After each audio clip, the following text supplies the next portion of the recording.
Graça e paz, meu irmão. Gratidão damos a Deus por esse dia 1º de junho de 2026. Nós chegamos com muita humildade ao capítulo 40 do livro de Ezequiel. São 49 versículos. É um versículo de arquitetura, é um versículo de descrições de medidas, que aparentemente, numa primeira leitura, não aparenta fazer tanto sentido, mas eu quero trazer o versículo primeiro como significado do nosso devocional. Ele diz assim: no 25º ano do nosso cativeiro, no início do ano, no 10º dia do mês, no 14º ano após a cidade ter sido atingida, naquele mesmo dia a mão do Senhor esteve sobre mim e me trouxe para lá. O primeiro aspecto desse versículo é que dá uma ideia. Existem duas ideias que a gente pode abordar aqui. Que a ideia é que nesse mesmo dia do 25º ano, a mão do Senhor esteve sobre o profeta, mas eu prefiro trabalhar nele, que quando ele fala neste mesmo dia, ou naquele mesmo dia a mão do Senhor, para mim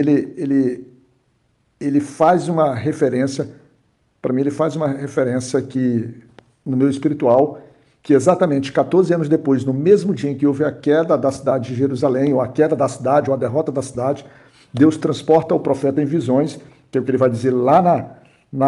no verso 2, profeta transporta ele em visões de Deus a cidade de Israel, sobre um monte muito alto, sobre o qual estava com uma moldura, uma cidade ao sul. Então ele vai encontrar um homem, né, que tem uma aparência de bronze, e este homem tem uma linha de linho na sua mão e uma cana de medir. E ele está ali de pé, em frente ao portão, para poder esperar o profeta. A simbologia dessas medidas, ela tem a ver muito com o aspecto de propriedade, de pertencimento. Ou seja, a gente vai medir uma área e a partir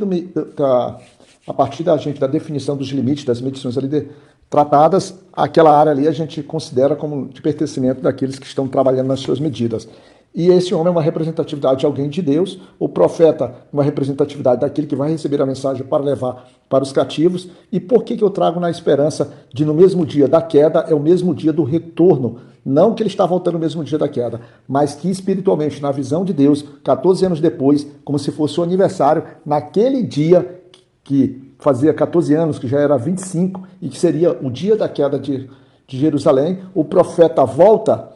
para um cenário em que deveria encontrar destruição, desolação. Ele encontra o quê? Praticamente um homem que havia construído um templo, e ele vai mostrar esse templo com essas medidas para mim, mostrando claramente, no meio de tantas medidas que ele vai trazer aqui, entre átrios, interior, exterior, entre ambientes externos, câmaras, divisões, ele vai trazer muito claramente a esperança. Ele vai dizer assim: olha, no dia da tua dor, no dia do teu lamento, logo naquele dia em que tu está fragilizado, em que tu está completamente sem expectativa, que tu está despreparado para ver o agir de Deus sobre a tua vida, você acaba vendo porque Deus ali já está construindo. E o que Deus revela para o profeta, para mim, é exatamente uma reconstrução diante de um dor, de um cenário em que, já tendo passado 14 anos, ainda assim, aquele povo ainda não tinha conseguido conjecturar, ver. E olha que a gente já teve diversas revelações, já diversas quedas de nações, em que o Senhor dizia que aquilo seria feito para a correção e disciplina do povo de Deus, e também para que o nome dele fosse, vamos dizer assim, conhecido, valorizado, amado e respeitado diante de todas as nações do mundo, inclusive sobre aquelas que não entendiam, não viam e jamais perceberiam que Deus tem um controle sobre tudo. Então, o que eu quero deixar como mensagem